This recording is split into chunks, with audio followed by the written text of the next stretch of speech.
You guys, how many people are new here today? Okay, great.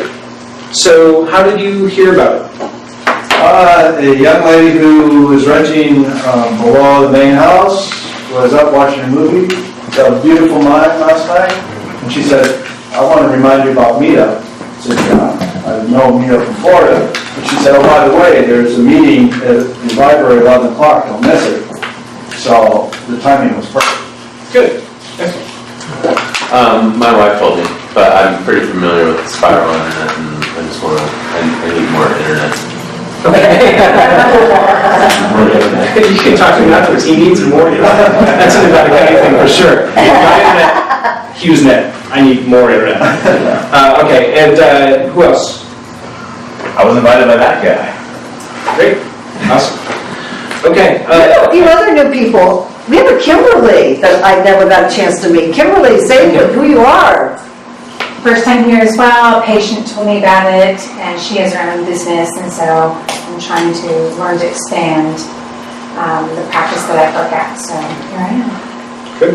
And Katrina, tell us about yourself. Well, I was a past student of Corian's, and I have been telling people about the meetup that they have up here in Nevada County, and finally I just said, you know what, I'm just going to set the example and go. Right on. Welcome. Well, welcome. We are the largest business meetup in Nevada County. We're over 400 members strong. We also video our meetings, so we've got the video of this will be available through our website, and also NCTV is really happy to work with us and shows a variety of Nevada County online meetups. We are a community that's working to get better at marketing and internet marketing. And we have members of the group who are service providers, people that do graphics or writing or website design. We've also got a lot of small businesses. So we've got hotel owners, and we've got authors, and a variety of other kind of business models. We're here because internet marketing changes a lot, and it's challenging to keep up on all of the things that are there and to see what actually can work. So we bring in a speaker every month to talk about a variety of marketing topics, from search engine optimization to website design, email marketing, Social media, 2 more. script writing, copywriting, You've been to all these meetings. You got one more. one more, marketing. Marketing plans. Marketing plans, there we go. So I'm Corian, this is Machen. We're the facilitators of the group. We're a community-driven group, so there's options for you to join the leadership team. If you have anything that you would like to contribute, please talk to us after the meeting. Want to do wins? Yeah, usually at this stage of the game, what we'd like to do is reach out to the audience, and if there's a win that you've had with your business online, that you can share that, because this is part of, we learn through others, not just whoever we have up and presenting. So if there's something you've accomplished, whether it might be on LinkedIn or Facebook or your own website, or new neat tool that you're using. Currently using these landing pages by leads pages, which is pretty cool. So you have something? Our obstacles, things that you would like to get an opinion on. So anybody doing anything related to their business with online marketing that's working for them? Yeah. I helped optimize a website that actually made a big difference. The old website was extremely hard to navigate. It was hard to find specific products. Yeah, it's an e-commerce website, of course. I've worked with Corian with this company before. And in rebuilding the website using Avada, which is a pretty popular business template, we were able to make the website not only look much nicer, but much easier to navigate and increase sales immediately. That's awesome. So no more Be Loyal?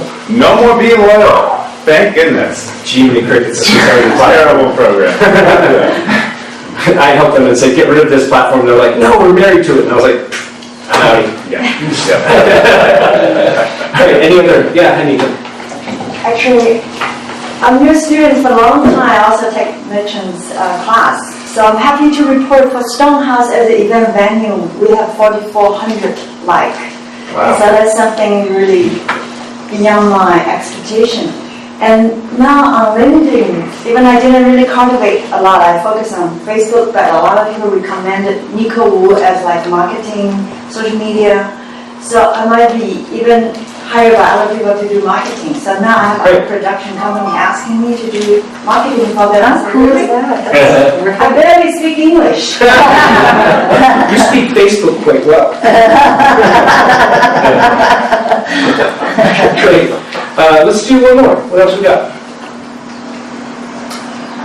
Love to hear about the lead pages. What are those? Yeah, so there's a tool. I was actually out in Phoenix. There's a company called Infusionsoft, and they have an annual convention. And when I was out there was this company that has something called leads pages, and basically they're like little mini landing pages, templates that you can build instantly and capture email addresses and names and whatever else you want to capture. So rather than having to recreate a whole page for your website, you can just use these templates and make it look and feel like your own website, but get them up and running in like 5 or 10 minutes. And then there's a lot of cool code that they give you so you can plop it into Facebook ads or any other social media platform that you want. So just, if I can do it, anybody can. It just makes it really easy to, you get an idea, you have a product and you want to promote that product, you can just sweep it into this leads page, this landing page, and get it out there. The thing I like about lead pages, if you guys haven't used them, is they test the page designs over and over and over and over again. So you're essentially getting this format that you can plug into that's already been tested for color, font, all these other details that you a lot of times have to guess around, whereas they've done a lot of work too. Lead Pages has a nice WordPress plugin too, so that you can actually have it come to your website. So you're getting the SEO and the traffic coming right to your website too. Great. Nation, do those lead pages work with other programs like Dreamweaver, other than WordPress and so forth? You need to take that I'm lead not an page. expert, and I just learned something from Evelyn, so I'm just like, Yes, they do. They do. Yeah, because you just essentially take that same landing page, but you put it as an independent page on your customized website. Yes. Okay. Let's see. Spread the word about Nevada County Online. There are cards at the back table there. You can talk to Laura for more.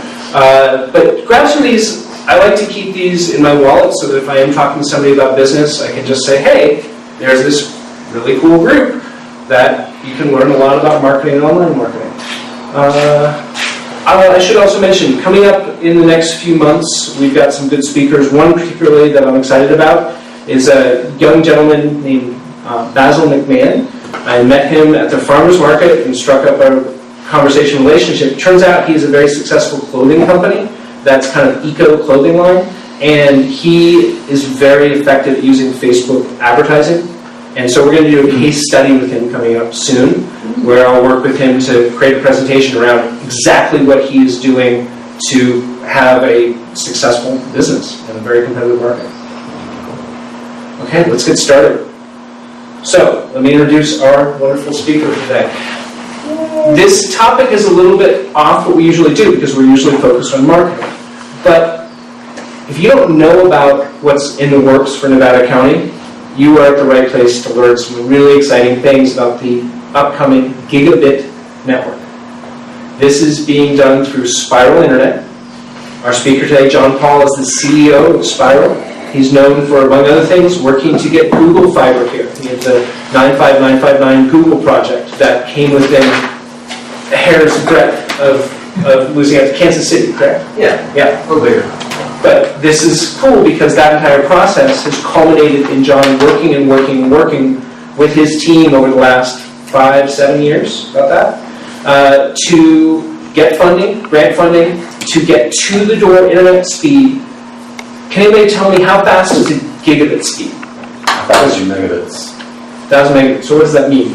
Can I watch YouTube videos faster? Like how fast? Like 20 YouTube videos.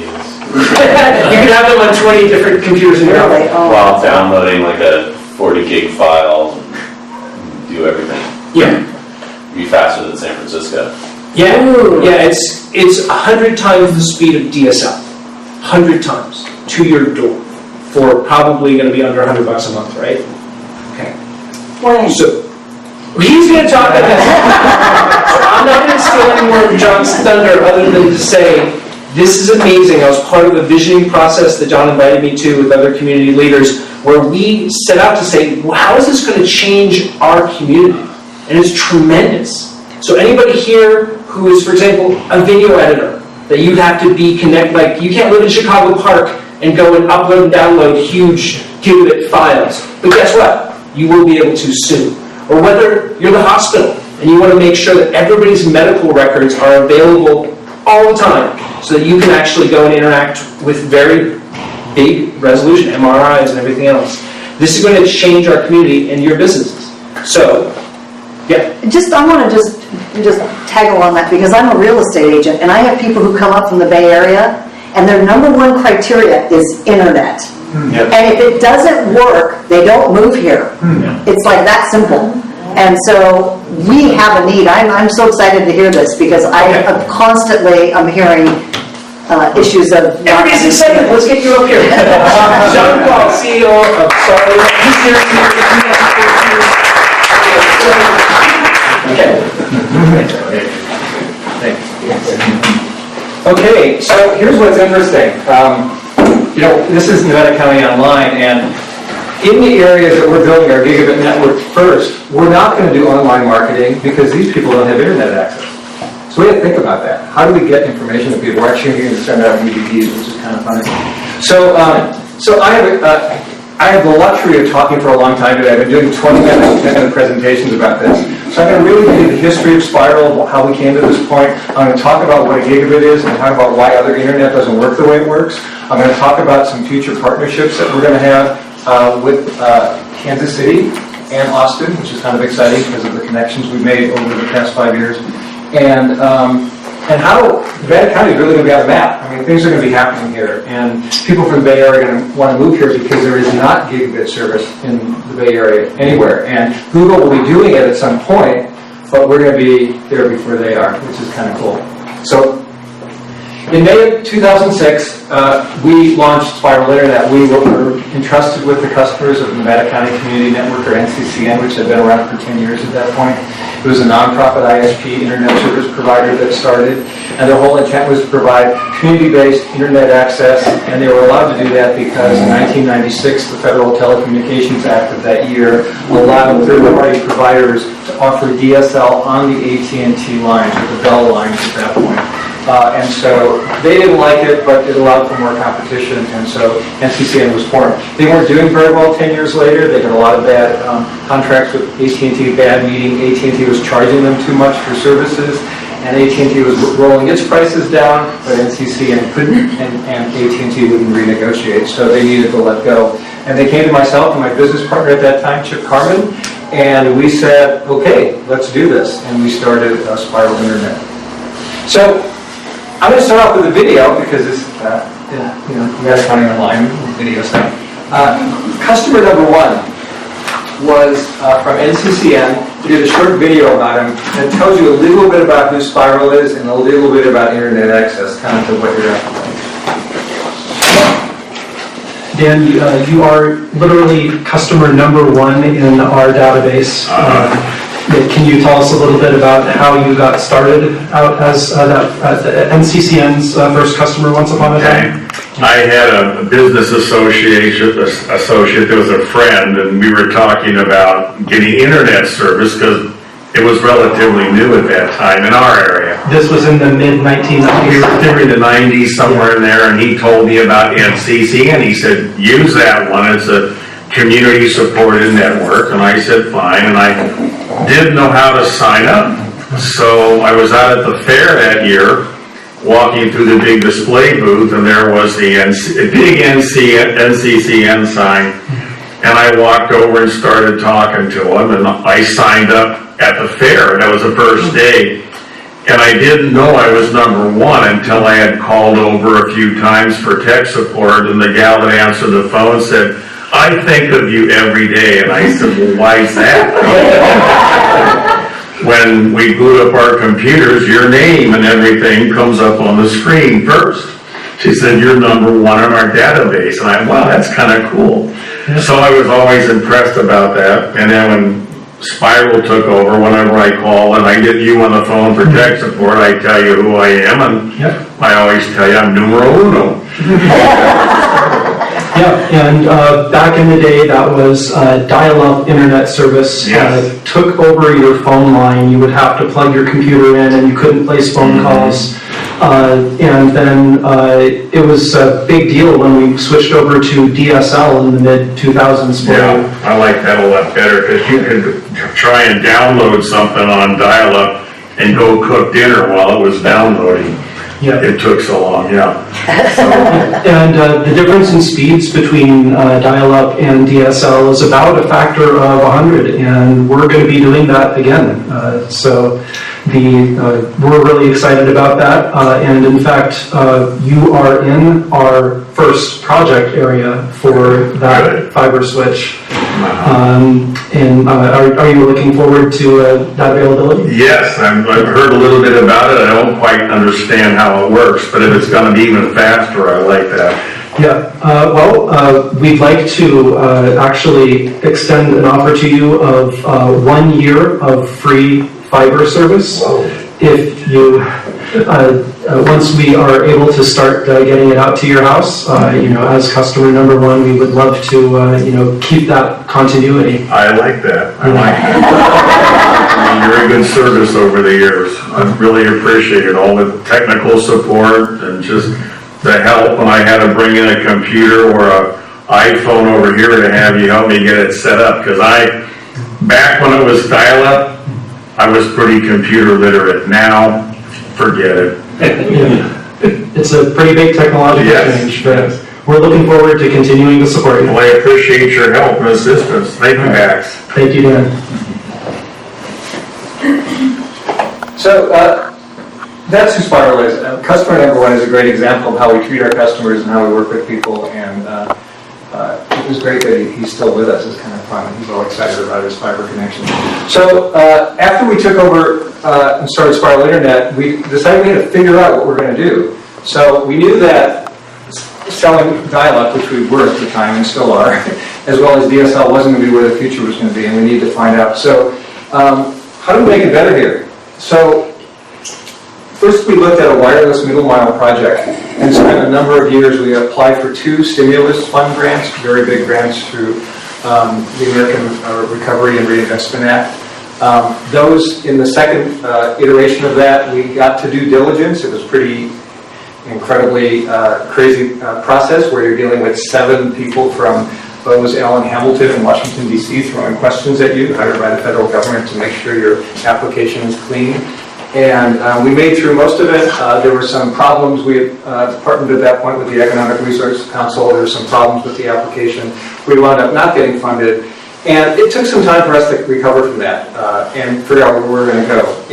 But in the middle of all that, Google announced something. So in the middle of that second application, Google said on one morning, I believe in February, they said, 2010, they said, we're going to bring gigabit service to one community.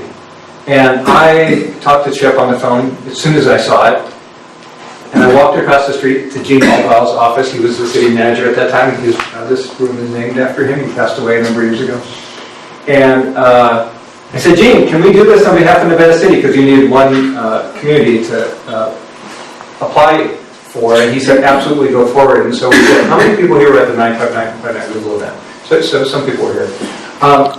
So we wanted to find out if there was some interest in this ultra-fast speed here, because we knew it was going to be a big endeavor to do it. And this was simultaneously doing the wireless thing, mind you. So we put together an incredible group of volunteers.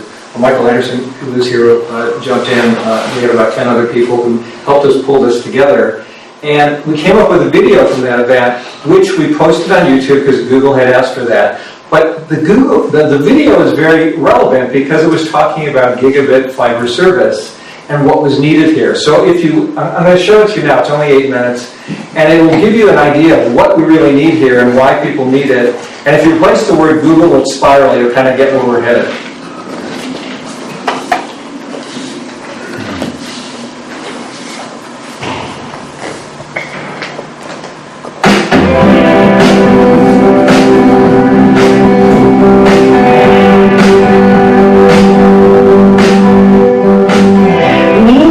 Such a long history of innovation and ingenuity that actually stems from the gold rush.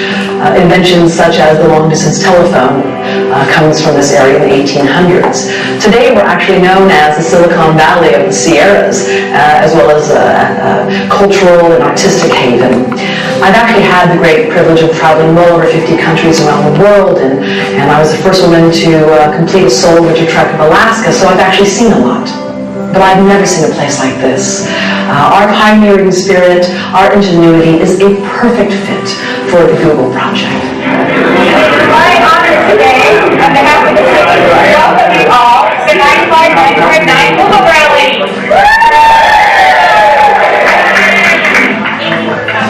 Given our existing foundation of technology firms here, I think that's a real plus, that we're not starting from zero. We already have people who really know what to do with a gigabit. When you're watching news, sports, or entertainment programming, whether it be on your television, on the web, or even a mobile phone, you're watching Grass Valley Group's equipment at work.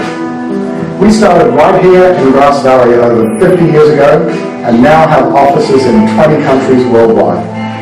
We have been and continue to be on the forefront of video technology innovation. With access to an ultra-high-speed network, such as Google's fiber network, we can speed our innovation and bring dynamic new services and products to our customers all over the world. Calstream is one of the local high-tech companies here that's focused on video. Now, with high-definition playing such a critical role in our industry today, the average file size has grown tremendously, often exceeding 40 to 50 gigabits now. Daily, we ship these files many, many times between our development centers and our customers. So having ultra-high-speed connectivity will be a huge deal for our company. On the personal side, we're located in the beautiful Sierra Nevada foothills. To attract key talent to this region, we need fast connectivity for those employees in their residences. Today, it just doesn't exist. So we would welcome Google here with open arms. And one of the things that broadband does and fast access does is it unites us. No matter where you sit politically, no matter where you sit religiously, no matter what your beliefs are, you understand that the internet these days is crucial to be in the world, to be a part of the world, and to be connected to your community. The well-connected community is a civically engaged community, and we currently live stream our city and council meetings. However, many people who want to tune in are unable to at this time. We really need to take it to the next level and fully engage and let our citizens interact with their local governments, providing greater transparency, accountability, and civic participation. Rural America needs broadband access, and we are the place who will help you deploy it, help you test it, and make it work. Technology plays a large part in education today across all grade and age levels and curricular areas. And students who have access to internet connections and higher connectivity and greater speed can greatly benefit from that. In Nevada County, we have a large number of kids who don't have that access, and so they're at an extreme disadvantage. We're really excited that this project might bring access to those students, and who knows where they're going to go with that. We had a Google day, we'd Google in the morning, we'd Google in the evening. My company, based in Video Valley, is creating the next generation of content delivery platform, which is designed for media processing, real-time image analysis, and metadata streaming over broadband. The availability of bandwidth is critical because the larger the neural pathways between computationally dense nodes, the richer the technical possibilities for exploration. We Google in the morning, we Google in the evening, all over this land. I'm the VP of Impulse Devices, and we do fundamental physics research and collaborate with a group of universities around the country. The Google Ultra High-Speed Internet would help us collaborate and work together with our partners in a more effective way. Over this land.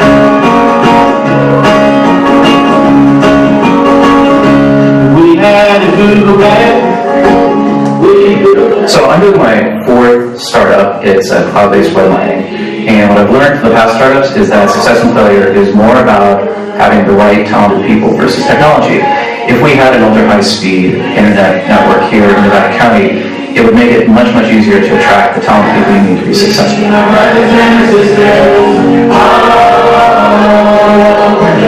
I live in Nevada County and work at a major television news station in Sacramento, 60 miles away. Being live is key to covering the community. With an ultra-high-speed internet connection, we can eliminate bringing up stack trucks or microwave trucks. I envision hooking up my camera to the laptop, dialing into the station's servers, and bingo, we're live from Nevada County, made possible by Google. Thank you.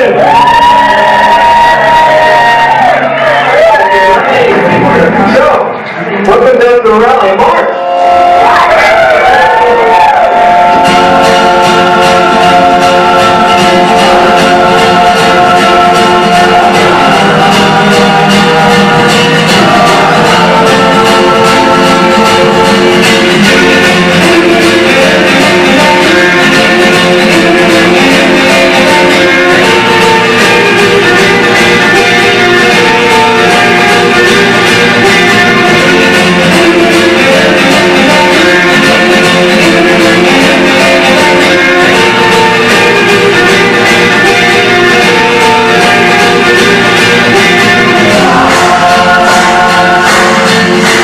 You should choose us because we have so much great stuff to share with the rest of the world.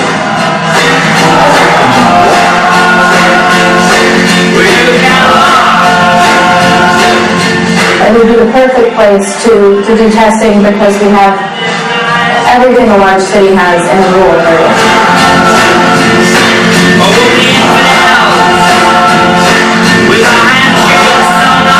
Everything you need to live in highest quality is right here.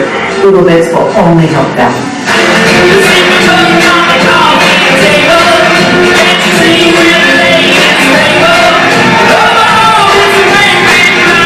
Because we're a great community and we help each other and I think that's wonderful.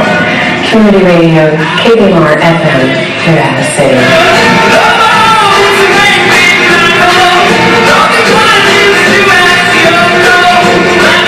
I would really like it if Google picked us.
What's great about that video, and because this is Nevada County Online, I'll tell you the story about it, is it literally did go viral. We started off with the union of reporting on our event and the video, went to the Sacramento Bee, all of a sudden we were in the Sunday New York Times, along with all, we clearly were on the coattails of what Google was doing, but there we were, talked about Nevada City and the parade we did, and then our video was shown, actually a pretty big clip of it, on Katie Couric's nightly news show on CBS.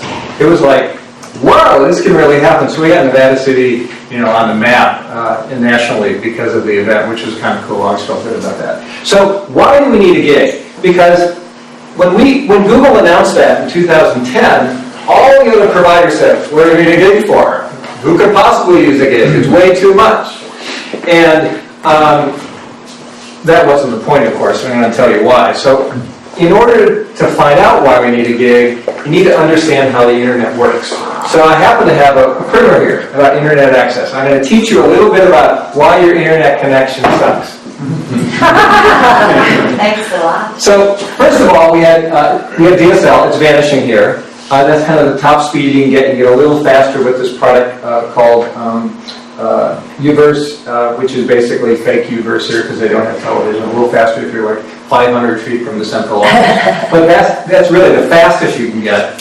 And what's happening is, and realtors know this, is someone buys a house, someone's living there, they have DSL access with AT&T, the house sells, And you can't. a new person comes in, calls AT&T, and AT&T says, sorry, we're no longer offering service at that location. This is horrible for realtors up here, but it's happening more and more, especially in the areas where there's no cable service, which is the preponderance of Western Nevada County. So second, satellite came along, and that was kind of cool because you kind of had a little more access to, as long as you saw the satellite, and some people can't because they're on the wrong side of the hill, but most people can. The speeds were great, compared to what we had, but we were dealing with a couple issues. One was, with that satellite being 20,000 miles up in the air and coming back down again, you start to perceive that your internet connection is slow because there's a latency there. So that little bit of milliseconds that it takes to go up and down and back up and down creates a pause, and it feels like things are going slow.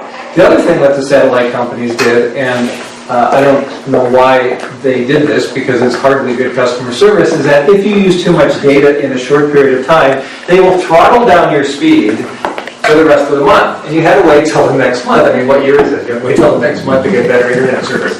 That's not going to work anymore. And so they're suffering from that. So even though they announce these great speeds, it's really not a great way to get internet. Fixed wireless came along, so we have a number of providers that actually broadcast wirelessly from a terrestrial point of view. So they're on, sometimes they're up in trees, sometimes they're on towers. Smart Broadband, Digital Path, Coltex.net are three of them. Another one is X-Wire. Sorry, I should put X-Wire up there. And they provide service in the area. The problem with that here is the speeds can be fairly fast. They're faster than this now. There's some speeds coming on a little faster than this. But you need to have line of sight from where they're broadcasting. And if you go anywhere except down in kind of the northwest side of Penn Valley, you're going to have real problems with getting internet, being able to see the towers there. And so the coverage is really spotty. So it's good if you can get it. Most people can't get it. The preponderance of people can't. So it's a great idea, and those providers are providing a valuable service where there's no other internet access. Cellular does the same thing. They're broadcasting off the towers. They have a little better penetration because of the frequency they're on. Again, the speeds are fairly decent. However, the issue with cellular service is they charge you by the gigabyte, not the gigabit. There's a difference, and I'll tell you about that, why that difference is later. But they charge you by how much you use. So Joshua, who owns the Curly Wolf, I'm going to tell his story, he happened to move to a place where there's no internet access, so you can get these little buckets from Verizon that you put on your roof, and you can have internet access there, same way you would from a fixed wireless provider. And the family, the four of them, started to use the internet like they normally were using when they were on Comcast. And that first month they got their bill as $600. Well, that's not going to work, and that's just regular usage on the internet. So it's not a great idea. The cell companies will tell you, hey, we have rural America covered, we're going to give them cellular data. But what they're not saying to the FCC is that we're charging you an arm and a leg for that, which is really unacceptable. Cable is our best bet. But a couple issues here. It's a very small area. We both have Comcast and Suddenlink. Suddenlink's in South County. Comcast tends to be centered around Grass Valley, Nevada City, and also in the gated communities like Wildwood, Lakewood Pines. And they offer great service. It's the best internet service here that you can get right now. If you can get it, definitely get it. People call us and go, well, we want to support a local provider. And I go, can you get Comcast? And they go, yes. And I go, really, just go do that. You'll be much happier. So we support Comcast in that way. And Suddenlink to a lesser extent. However, the way those cable networks are set up is that the bandwidth comes into the community and then it's shared by everyone. If you're on cable, you'll notice that at night, things get a little slower. You're not getting that 50 megabits per second. In fact, you're probably not getting anywhere near it. And it starts to become more and more like DSL because way too many people are using way too many devices because they have the faster speed, and it's just not working. So all of a sudden you're seeing why a gigabit might be a little bit better. So here's a little map here. So dial-up is about the size of a golf ball. DSL is wireless, about the size of a basketball. Cable, 50 megabits per second is about a yoga ball. And then 1 gigabit per second is a 9-foot diameter beach ball, like the one we had at the 959 Google Pet. So you can see the relative size of things going on. So a lot more data can go through that bigger pipeline. So that's the download speed or downstream speed. I'm going to come up back a little later with the upstream speed, which you're going to be shocked to find out is not exactly the same. So the existing services are asymmetrical. The down speed does not equal the up speed. And we don't know that because the only speeds we typically see in advertising are that download speed, 6 megabits per second, 10 megabits per second. However, when you start getting the upload speeds, dial-up stays the same, dial-up symmetrical. DSL and fixed wireless, all of a sudden are 1 going up. So if you ever try to upload a file or upload a video, you'll notice it takes a lot longer than watching it come down. Cable is sometimes 6, can be 10 if you have 100 megabits per second. Again, it's a lot slower going up and you're still dealing with that. And then gigabit symmetrical, because of the nature of fiber optic cable and the way it works, symmetrical speeds can be had. So the upload speed and the download speed are the same. And this is really critical. For a long time, I had a DSL line dedicated to my desk because we were just bringing Comcast in for some server functions we had. And I noticed every time I go to work on QuickBooks Online, I would hit the return key and there would be a little pause. Well, imagine working on your computer and having that same pause all the time. It was driving me nuts because our computers are set up like little gigabit networks. They're not quite that fast. I think they're 100 megabits per second now, but they're fast enough internally to really speak to the software and hardware. And when you click a button, it actually responds. Once you're on the internet, all bets are off because you don't have those speeds. So QuickBooks Online, I hit return and I wait. That's nuts if you're entering a lot of data. But a lot more applications are moving online into the cloud rather than residing on your computer, and you're going to need that quick response in order to do anything of any worth without driving yourself crazy. And this is the situation we're in. So, in 2010 to 2012, we said, okay, we're going to build this fiber network. We know Google thinks they can do it, though we found out the door that Google had no clue what they were doing. We actually met with some of the Google people early on who were part of that Google Fiber initiative, and they were like, we're just trying to figure this out. We have no idea what we're going to do. It's really funny to hear that. And they picked Kansas City ultimately because Kansas City gave them a real sweetheart deal. They said, we own the poles here. You can be on those for no charge. We're going to give you really quick permitting. We're going to make it happen really fast. And that's why Google went to Kansas City first. And there's a great story.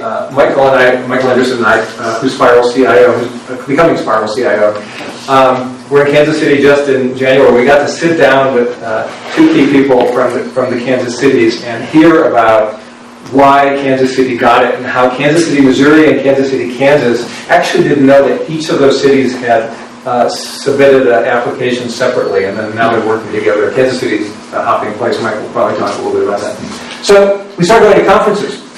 So Chip and I we went to the California Emerging Technology Fund first. We went Fiber to the Home Council, which is coming to California this year. I actually get to be a speaker at it. I was an observer the first time, and I was a speaker. Broadband Community Summit was amazing, and then Google Fiber had some events. Not Google didn't, but Kansas City had some events based on the Google Fiber event there. So we started to connect with people and figured out, we could do this here. And we can make this happen in a really great way because lots of small communities around the country are doing it. Very small cities were building gigabit networks because the local telephone company was a mom-and-pop telephone company. There's lots of those across the U.S. There's very few in California, but they're centered in the Central Valley. And so we were inspired by what was going on. So we figured out there was a solution, or there is a solution, and we thought, what if the internet just worked? Imagine having electricity that sometimes gave you full power and sometimes didn't give you full power. Or water. I used to use water as that example, but my water pressure can go down a little bit sometimes. But it's still the same thing. What if you couldn't use water quite as effectively all the time? We would go nuts. And the internet needs to just work. It's become a utility as far as the network goes. So we started to have community meetings in 2011, 2012. We had 13 community meetings around the community. People came out just like this. We talked about what we were doing, what we were interested in doing. We put a survey out to see what the need was. People were all over this. We realized, wow, we could really build a great business here and provide a great opportunity for the community. So we looked at fiber optic technology. There's 2 kinds, basically. A passive, I'm going to get a little geeky here on you, passive optical network and active Ethernet network. We found out through the engineers we were working with that active Ethernet is the better way to go. It's more expensive, but it allows a lot of scalability in the future, and it allows people to have pure access to their homes. So we don't replicate what the cable companies have done in that one pipeline comes into commuting, gets split up, and then all of a sudden your speeds are being shared by a bunch of people. So we're building an active Ethernet network. We also looked at poles versus underground, and we drove around here and we said, I don't think that's going to work. And we called the Northern California Pole Association, because it exists. And it's not a Polish-American, but we called them and they said, well, this is how it works. You become a member of the Pole Association, and sometimes PG&E owns a pole, sometimes AT&T. And then you pay a little bit per year to be on those poles. And if along your route, as you're attaching to those poles, you find out, we determine that one of those poles is rotting, you replace it at your cost. And I was like, really?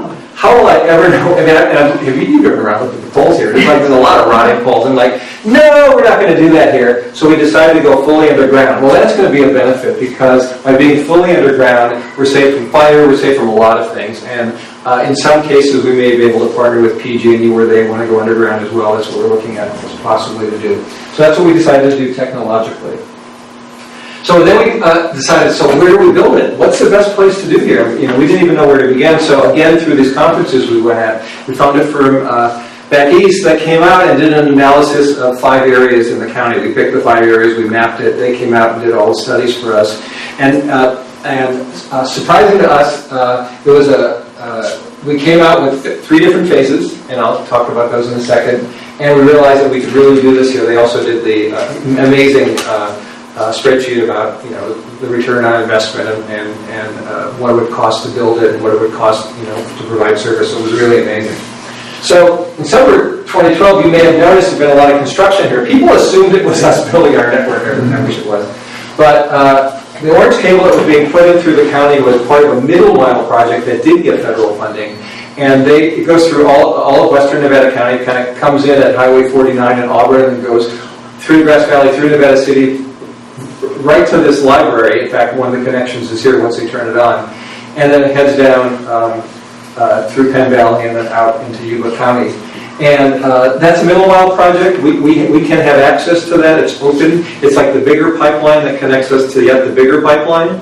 And so it's a benefit that it's here. We always assumed that this was why we could build it here. We found out there's some other opportunities now, but this is a good, if it's not our primary access, it's a good redundant access. So that's what was happening here. They're not done quite yet. It's been a very large project, and they've had some obstacles here in Nevada County. So on February 1st of 2013, and the year before that, California announced that they were going to open up some monies for the California Advanced Services Fund. If you look at your phone bill, there's a little, if you look at the final fees and regulations part, there's a little bit that says CASF, about 14 cents a month. Everybody in California puts that into that fund monthly, and then the resources are used for rural areas and areas where there's not good broadband in the state. So we went ahead and applied for phase 1 grant application. We applied for $17.2 million. We're going to raise 11.5 private match. It's clearly been 2.5 years since that happened. I'm going to go into a personal story now because in the middle of all that, Chip Carmen was my business partner. He also has been my spouse. It was his idea to build this gigabit network. When we didn't get the wireless one, I said, well, what do you want to do? He said, well, I really want to build a network. And I said, I really want to run a company. So it matched. And we went forward with this. But what happened in 2013, right after we submitted the grant application, is Chip was diagnosed with cancer. He died 6 months later, and he died on October 31st in 2013. My personal life was in complete upheaval of that year, and luckily the grant application was taking longer because we could barely deal with that. I'm really sorry he's not with us to see this happen, but Chip was an inspiration to make this happen. On his gravestone, I don't talk about this publicly too much, we're going deep promotion here.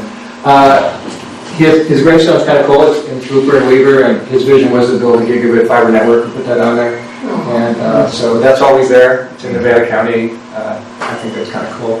And the best part about it is we're naming it the Chip Carmen Brett Fiber Network. So it'll be named after him. And the cool part is every little cable will have that imprinted on it throughout the construction. So I like that idea. So we are building a gigabit per second symmetrical service and more. The thing about building an active Ethernet network is we're going to need a terabit at some point and faster at some point.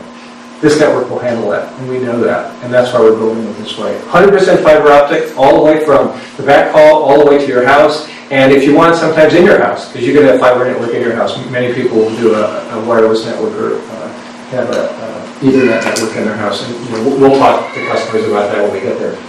So phase one is 26 square miles. Surprisingly to us, we're based in Nevada City. Phase one, the company we hired said, you want to build in South County because there's a problem here. The problem is that from Colfax, the telephone company is Verizon, and they come up through here. Verizon bought that telephone company from a small mom and pop provider about 15 years ago and never deployed DSL. So that's the reason there's no DSL coming through here. Verizon territory for landlines, but no DSL. The AT&T DSL comes from the north down, and that starts to taper off, because the further you get away from things, you start getting that. This is a really perfect area to build our network. There is some fixed wireless, number of fixed wireless providers there. Again, it's very spotty, because if you go there, there's tons of trees. You can put things in trees, but if they can't see the dish to dish, you can't bring the service. So we realized it was the perfect area to do it. So that's phase one. In that area, there's 2,900 households and 340 businesses. We realized that the northern part of the area, which is Crown Point Circle, Whispering Pines, and by the airport, they only had DSL. There's no Comcast internet up there, because when they were built, that project was built, internet was not needed, and cable companies didn't go to business parks because they didn't think people wanted television at their places of work. And they were right, we didn't. So there's no Comcast there. Comcast has no plans to go there in the near future. We're going to really make that area work well. It's phase one of our phase one. We will build service there first. So phases 2 and 3 will add 11,000 households and 200 businesses. And this is a little bit of that map. As you can see, Nevada County here. The purple area is where Comcast is now. We will eventually go into that area, but not out the door, because we're not going to compete with them head on, because they will artificially lower their prices and kill us, because that's what they do. They're a very competitive company. And then internet service is okay for now, but eventually we will come in there. The other areas are phase 2 surrounds Nevada City. Actually, we're going to bring gigabit service to the town of Washington, going up Highway 20. They're really excited. So it's going to be a cool place to live. Very shortly, and the Public Utilities Commission can't wait for us to do that, because it's a disadvantaged community. They love serving funding areas that are disadvantaged in California. And then we're also going to go up to the ridge along Tylerfoot Road, both sides of that. And then third phase is kind of the Penn Valley area, and then this part of South County, and this part that goes up kind of behind Nevada City and Grass Valley and Banner Mountain area, where Comcast again is not. So we have 3 phases. Once our grant application looks like it's going to be approved within 6 weeks, I'm giving them final numbers now that they're asking for. We've already become a telephone utility, which is part of the process. So we're a telephone company now, which is the only utility you could become. So we're a telephone company. Hopefully there'll be an internet utility status at some point in the future. But for right now, I guess we're Spiral Bell, right? Is that what it is? And the reason we did that is that gives us access to rights of ways for construction, like any utility has in the state. We are the first rural community in Northern California with gigabit access. This is not happening in the Bay Area yet. It's going to really change what's going on here. People will be moving up here. I mean, it's going to be interesting to watch as we announce this and start to build it and see what happens. It's going to be an exciting place to live. And, yeah. And John, we had a question for you. Yeah, on the last map, what percent penetration? The color is solid. Does that mean you're going to access all households? Yep.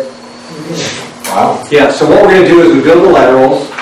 And I'll talk a little bit about, I have a next slide about the construction and how it works, but yes, we are in those areas where it's solid, we will solidly build access. It's all new wire. And it's all underground? All underground. That's a lot of digging. A lot of digging. It's a big undertaking, and it's well worth it. So, yes, I know everyone goes, what's fascinating to watch the naysayers through this whole process. Why are you going underground? Why are you doing this? Why are you doing that? And I'm doing it because 100 years from now, I want this thing to be working. And, we can build something temporarily, and then it's going to have to be swapped out in 3 years. Why do that? Why not build it right? And PUC is starting to get it, like, oh yeah, your project's kind of cool. You're going to be around for a while. You're not going to come back for money. I go, yeah, exactly. So that's the reason to do it. The economic impact here is going to be huge. We're going to add 7 new employees, actually within months now. It's kind of exciting. We're also moving our offices. We're in downtown Nevada City now. We're moving to the Nevada City Tech Center, which is kind of exciting, just outside of where the Grass Valley Group building used to be. So we'll be adjacent to the new digital media campus. If all goes according to plan, that was just got its feasibility grant going, so we're excited about that. We're going to hire between 70 and 80 contractors. At some point, definitely in phase one and in future phases, we'll have 5 teams building simultaneously. It's going to be a massive undertaking and massive coordination. We're going to be joining the ranks of Kansas City, Austin, Chattanooga, Danville, Lafayette, and tens of scores of other small cities that are doing this. And what's amazing is we're in the first phase of this, so we are the ones that are getting a lot of attention. Eventually, this is going to become more ubiquitous, but we're going to be in the first phase. We're going to get a lot of attention, and we're really one of very few projects like this in California. There are some going on in Southern California, but we're going to be really focused on it, and because of our proximity to the Bay Area. So, the other thing that happens across the country is the value of the house goes up by 10% just out the door because you have a fiber access to it. So, already, economic development just happens because you have that connection. And because of scarcity, it's probably going to go up more here, just out the door. South County, remember. You got to cut it back. I wish. I wish we were part of that. I don't think the realtors want to share. That's okay. So how a gigabit changes everything. So I'm going to talk a little bit about the technology and the kind of applications and things that are going to run on these systems. Remember, it's a network, and we're not just talking about the internet anymore. We're talking about having a gigabit fiber network connecting all our buildings here. They can talk to each other. They don't have to go out on the internet. There are things they can do together. We don't even know what those applications are now. But some of those they're talking about right now for when it's telemedicine. You may have heard the hospital is doing telemedicine now. And they do it because they have a pretty big pipeline going there, and they can do remote care, sometimes with surgeons in another city or state, advising on a particular process that's going on, or sometimes a psychologist can be working with somebody. Imagine being able to do that in your house. So imagine with a nurse, someone, is really not capable of coming to the doctor's office, and a nurse practitioner can go there with diagnostic connections to that person's internet using the large screen. We're not going to call it a TV anymore, it's the large screen. Just know that. Start just talking about the large screen. Because TV is going away, and I'll talk about that in a second. But that large screen will offer us the ability to communicate with people. Imagine having a road association meeting. Oh, it's a thunderstorm or it's snowing, we can't have it. And everybody's image is up there and you're all talking to each other. Or it's set up in a way where it looks like it's real, where people's heads are on, kind of robot bodies and the thing. And you can actually be in your living room and having these events going on. The other thing we talked about, long distance learning. Stephanie Ortiz is really excited about getting Sierra College classes out to more people, and also for students here to take the classes they can't take from Rockland remotely, because it's ridiculously hard to connect for many people on the internet. And anyone who's done a Rockland classes online, unless you have Comcast cable, it's really kind of a ridiculous endeavor to do it. But imagine more interactivity with that. We'll be working with the college to help with that. I know that one thing that's happening in Kansas City is I met a woman who's developed an application for long-distance musical collaboration in real time over gigabit networks. Imagine musicians here in Kansas City and Austin doing a concert together. No latency, terrific connections. We're going to have 3 city concerts. I already see that happening. Kind of cool. So applications on the large screen. And then the other thing that's being talked about a lot is the Internet of Things. How many have heard the Internet of Things? That word, maybe you haven't heard of the Internet of Things. And the Internet of Things just means that we have this network, things can start talking to each other and talking to networks and talking to things. And today, I happen to have Michael Anderson here, who's going to be Spiral's CIO, and he went to the Internet of Things conference in San Francisco just last week, right? And there was one last year that was really small, and I guess it got really bigger this year, and Michael's going to come up and talk a little bit about what is this whole Internet of Things, and why does a gigabit network work so well with the Internet of Things. Well, maybe I have something else for, I do have something else for, hang on, sorry. Corning is making a lot of money off of this, because Corning fiber optic cable is everywhere, but they put a video out it's been about 3 years now, but I think it still talks about the future. And I'm just going to play it. It's a very short video, but it's a day in the life with glass.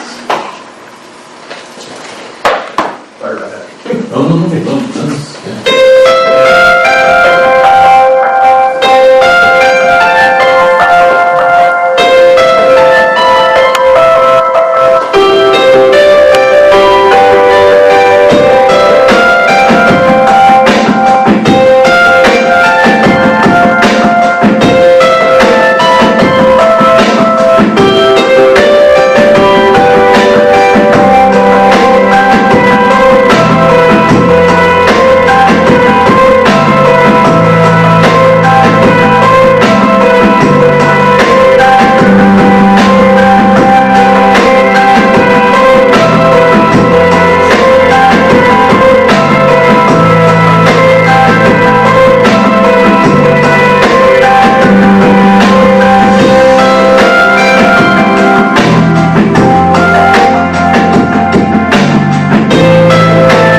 want to put it on YouTube? Yeah, and there's a second one about education, which is really good, which I'm not going to show, but you can find that as well. One thing that I realize in the near future is we're going to be dressing a lot better. I just want to let you know that. Please have your pearls on at 7:30 a.m. in the morning. So I'm going to bring up Michael Anderson now to talk about the Internet of Things.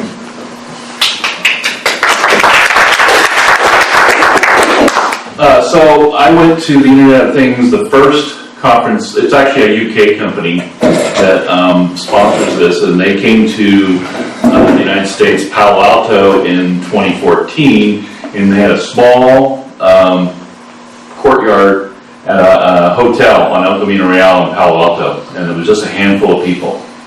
And so I went down there this year, and they had moved it to the Moscone Center, and it was 10 times as big as last year.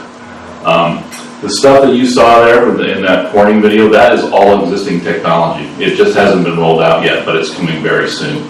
So this is not science fiction. This exists right now. That's real stuff that you're seeing.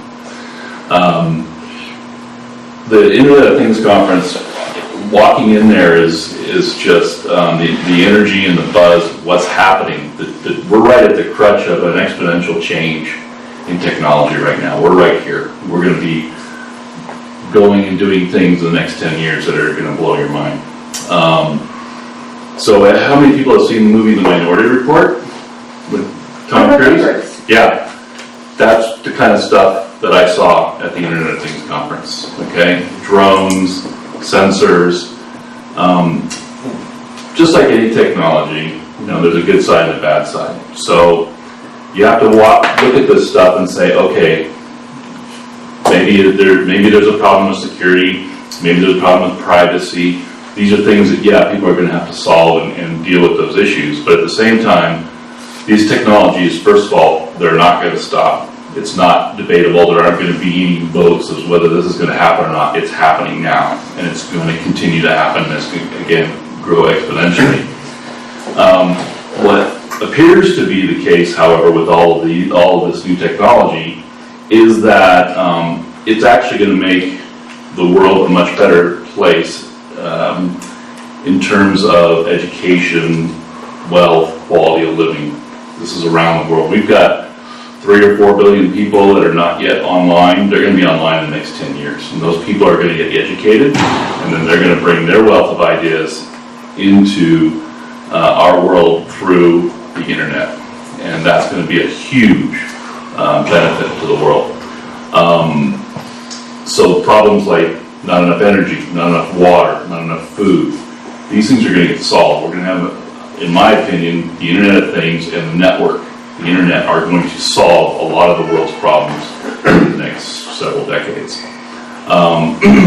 So going back to what Spiral is doing, the way that the Internet of Things, and what that means is that pretty much everything that's in your house, everything that you have, anything physical, is going to be connected to the internet, and it's going to have an intelligence.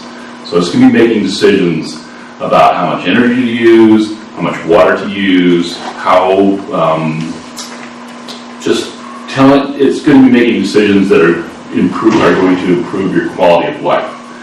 And a lot of this is going to be based on data that is stored remotely in the cloud. Things about you or your business are going to go up there, and they'll be processed and then sent back down. One great example of this, John mentioned telemedicine. Right now, we have the human genome, which has been mapped, all right? Eventually, everybody's personal genome will be known, and you'll have a 6 gigabyte file that will be a transitioning, as you age, the details in your genome change as well. So that file will be transported around the internet to various health providers to help you with health decisions. And that'll be key to predicting, disease that you might have as you get older. And we can't do that kind of stuff with the existing internet. So this is a transformative technology, the fiber optic networks. Any communities that are not doing this are going to get left in the dust. This is like the railroads of the 1870s, 1880s. In Nevada County, we had a railroad that narrow gauge that transformed this community. It got the gold out of here down to San Francisco. This is going to do the same thing. And right now, as John mentioned, we've been to some conferences to talk about and meet other communities who are doing fiber optic networks. And what's really interesting is they're all doing it in different ways, but the common theme is that once that gigabit network is up and running in that community, the economic transformation is astounding. We went to Kansas City in January, and I didn't know what to expect, but once we got there, it was astounding. There are cranes, on the skyline. The city is being completely transformed. There's a new streetcar line. Arts are coming in. We met all kinds of millennials who are moving there from the coasts because they can't buy a house and they can't raise a family, and the quality of life there is not acceptable. And they were there. They moved to Kansas City because they could now work in a digital business. A lot of them were programmers, coders, entrepreneurs, and we took a bus tour on one of the days. We went to all these buildings that had been gutted and turned into incubators, 6-story buildings, and they were just filled with millennials, just coding their brains out. The walls and the surfaces were all with dry erase, and they're just writing on the tables and the walls and the chairs and what have you. So very exciting. And anyways, so that's the internet. If you have some questions about Internet of Things, yeah, we'll be around. Yeah. So. Thank you. I'm just going to wrap this. Thanks, Michael. I'm just going to wrap this up by talking a little bit about how we can get that gigabit to you. So first, we'll be building a network underground along the street. So those are called the laterals, and they're going to be built everywhere in our project area. Second, we'll be reaching from the road to your house. We'll be trenching and laying in conduit and inserting fiber optic cable all the way to the house. Third is we'll bring the cable into your home nearest to your largest screen. Remember I talked about the big screen? It's not TV, it's a big screen. And connecting the rest of the network can be connected. You can have fiber, Ethernet, or also the equipment we're bringing in will have a very robust commercial-grade wireless network that will be produced in your house and be able to transfer a lot of data wirelessly in the house. Fourth, you can use the modem's Wi-Fi network, or you can install a wired network, and that'll be up to you what you want to do at your home or business. So first of all, you'll be able to get rid of your landline because your cell phone will actually work in the house, because currently, for instance, the iPhone on T-Mobile and Sprint so far, but they say AT&T and Verizon are coming along, will transfer off to the Wi-Fi network. You can make calls directly through that. You'll be having a crystal clear phone call because you're on a gigabit symmetrical network. You won't have it scrambled anymore. So the landline can go away. No more landlines, no more copper. TV, we've been noodling with the idea of TV for 5 years now, and we think Apple TV is about to get it. Apple's going to reportedly is going to announce something at their developers conference on June 8th. There's talking about $30 per month for all kind of channels, plus local channels and things, and then you can buy HBO and some of the special stuff one-off. It will really change how we watch TV. And a gigabit network, it won't matter. You won't need a cable company. You can do it through Apple. You can use Roku. There's a lot of things out there. We think Apple's going to nail it. So we had our launch event in October. How many people were at our launch event? Anybody here went to that? That was kind of cool. It was exciting to pre-announce. It was a little earlier than we maybe should have, but I had some good speakers. And we had a video created for it by David Nicholson, who also worked on the last video. And it's called It Starts With Light. It's only a minute long. And you'll get to see how we see our vision here in the back.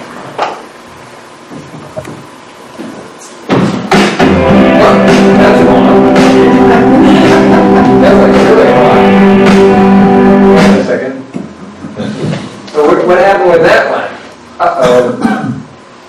That's not it's a Google video? Oh, I'm not going to show it. It's online. I'll give it to you. Sorry, can't play it. So you want to watch it? So well there. What? I don't know why it's not in this presentation. I have another presentation I can pull out. Let me do it quickly. Can you believe that? How did that happen?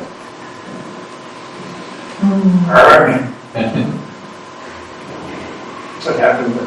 Oops. Give me 1 second.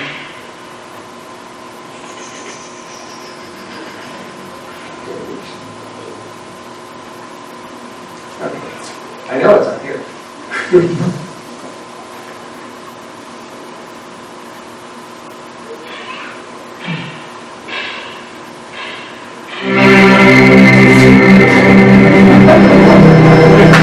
It starts with light. A burst of a laser moving faster than imagination. Pushing words, images, songs, video, conversations. Point to point. Connecting places to places. People to places. People to each other. Limitless in its reach. Throughout the county, across the country, around the world. It starts in the hills where gold was found. The town where the first long-distance phone call was made. The river where Western hydroelectric power began. Where Pong was coded and arcade video games were born. Where broadcast technology continues rapid innovation into digital media. It ends with light. Long-distance learning, telemedicine, remote collaboration, and applications yet to be dreamed of. Northern California's first rural gigabit community. Brought to you by Spiral. Internet at the speed of your mind. Awesome. Is that something we can tap into? Yeah, I have cards here. All the videos are listed. Awesome. So I put on my website. So if you, on the cards, there's if you haven't already, go to our Crowd Fiber site and sign up and map yourself. It's very easy to do that. We're about 6 weeks out of getting funded, and when that happens, we're going to start moving lickety split. I'm not sure exactly when we're going to hit the ground. At our NevadaCountyConnected.com website, we'll have progress of all the construction and what roads, and there'll be a lot of information going out. We're going to be having a lot of community meetings in the project areas initially, and I am so excited to finally be able to launch this. And we'll be moving to the tech center probably, I'd say, right after the first of the year in our new offices. It's where our network operations center will be, and Nevada County's going to change, and Nevada County Online and what you do is going to change.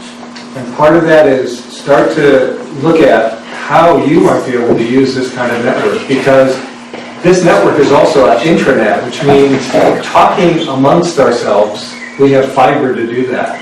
Imagine what you could do on that, because it's like using, there's no cost to do that, because it's internally. So how do we use that? These are things to start thinking about. Where is our future life? So we're open for questions, unless you want to wrap it up. No, let's do some question and answers. I have just a couple quick questions. One, what was the 95959 Google? What's the significance of that number? I hope I'm not being redundant. That's a zip code in Nevada County. Thank you. No, it's not that city. I come from Roseville. Oh yeah, that's a zip code in that city. And so we just called it that. And of course, that's Valley. Everybody else got offended, but the idea was to bring it to Nevada County, and we needed to put a city name on it. And that's right. Yes.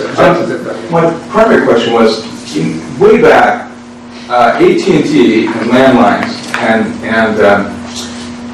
dial-up network was available, right? Yeah. AT&T, at one point, it was fiber optics or dial-up, essentially. No, it was never.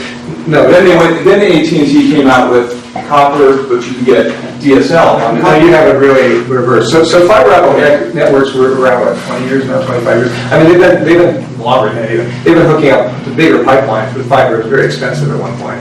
And always the last mile, so from the central office to the house, has been copper for a long time, actually, even before that. And then that copper was never replaced. So the reason, and AT&T has no plans to do that. The phone companies, Verizon, which is the other big wireline telephone company, as AT&T's, which used to be SBC Global. I mean, that all came back together. Verizon is completely getting out of the wireline business. They're selling it all at Frontier. they're going to stay in the cellular business because they make lots of money there. They never figured out how to charge us by the gigabit on a landline. That was stupid on their part, but they didn't. They actually undercut everybody else and messed it all up, or whatever. And then same with AT&T, they're getting out of the wireline business. They haven't announced how they're doing it yet, but they are bringing some fiber in. We think that the fiber that's being brought in here is going to be used for microcells for their cellular network, because they have told the FCC that their solution for faster internet in rural areas is cellular service. So, The copper is going to rot on the poles. yeah. It's, Well, UVerse, which is an AT&T product, is using the copper lines Yeah.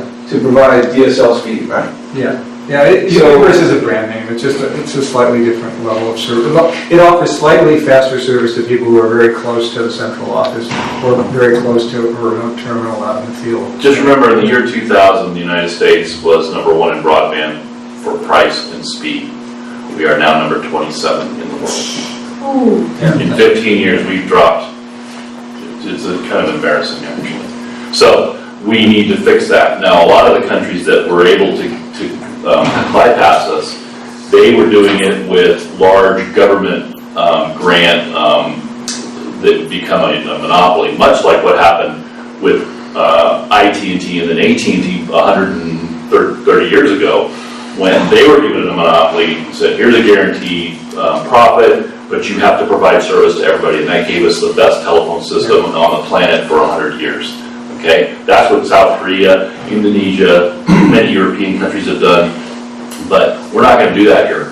If that horse is out of the barn doors are open, it's too late for us to do that. And plus, we're too big of a country to do that, and our culture is not that way. But we actually have something that they don't, which is that we have an entrepreneur spirit where we can have companies like this that can do leapfrog technologies. So what's going to happen is you're going to have these communities that are going to start bypassing the speeds that you see over there, and then we're going to catch up, and there'll be a hybrid, and it'll actually be a much more robust network because it's going to be a mix and match. It's not all going to be run by one entity. And of course, one entity might be able to turn it off if they want to. That won't happen here. Let's get a few more questions. Who owns the cable? So we will be owning the cable. So we own by Spiral, so anybody can lease from the cable? Anybody can lease from it. We're not, so the way it's being set up, two companies are being set up. Bright Fiber Network will be a corporation that owns the fiber. At some point in the future, that company will probably lease the access on those lines for other, and they're going to lease it to Spiral for sure, and then other possible providers probably 10 years down the pipe. But there's other ways that network's going to be used, and we don't even know what that is. So yes, it'll be open at some point. What's the maximum capacity of the cable? I can't talk. I'm not the network engineer, but My understanding is the glass is capable of carrying up to a terabit or more. So that's the design, is to be able to scale, as John said earlier, that we'll be able to go from. No, it's scalable. I just want to make sure that we have the right glass. We're going to That's have, correct. we're going to have a lot of fiber. Yeah, we're going to have, I have terrific engineers.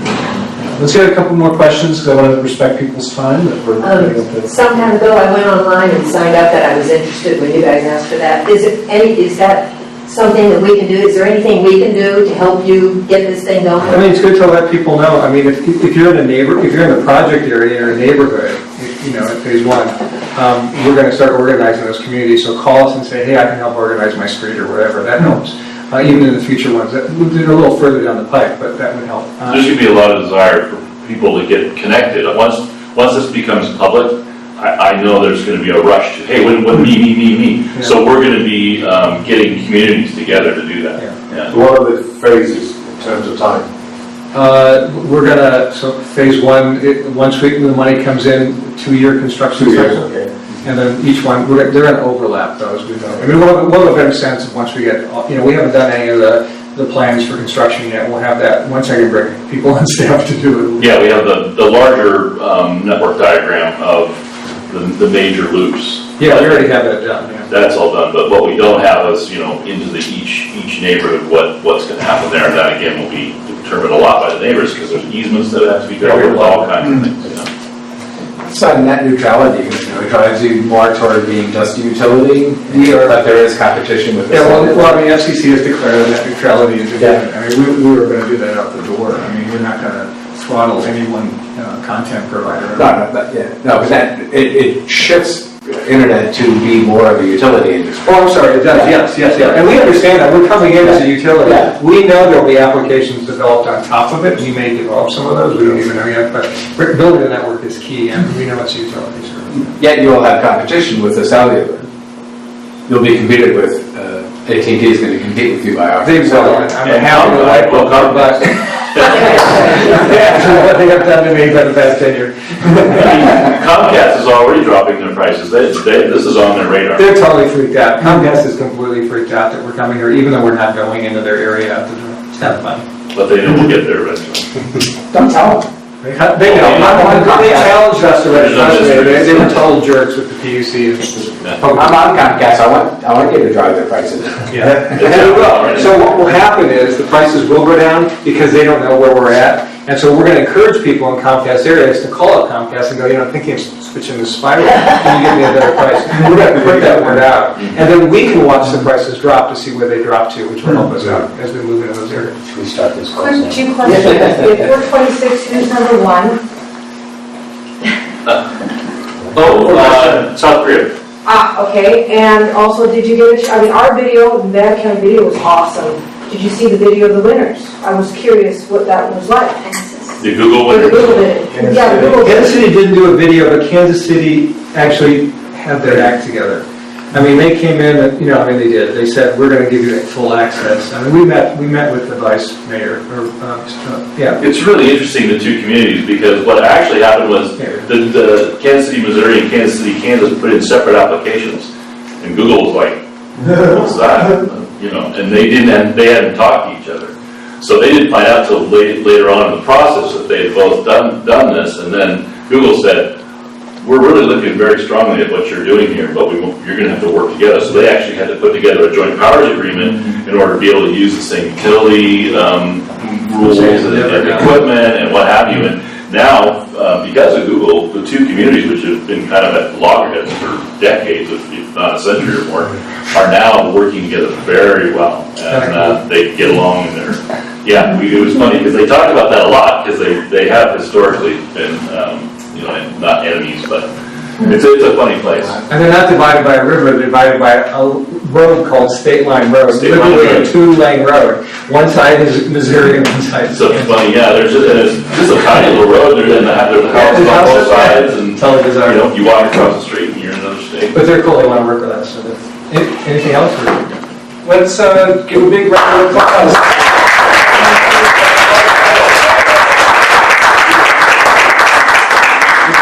Over here, real quick, just a camera moment. Gloriana Internet. Can't take too many.